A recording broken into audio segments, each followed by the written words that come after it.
How to find playback settings on Deezer mobile. Hello guys, in today's video I'm gonna show you how to find playback settings on Deezer mobile. First, then open Deezer, and here you will find this settings icon here in top corner. Click on it, and here you will find audio, and then scroll down.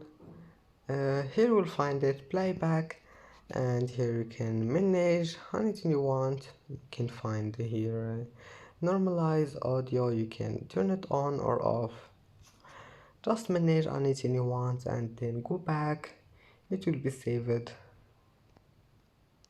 And as you see, that's how to find it. And that's it for today's video. Don't forget like and don't forget subscribe, and thank you for watching this video until the end and see you in the next video.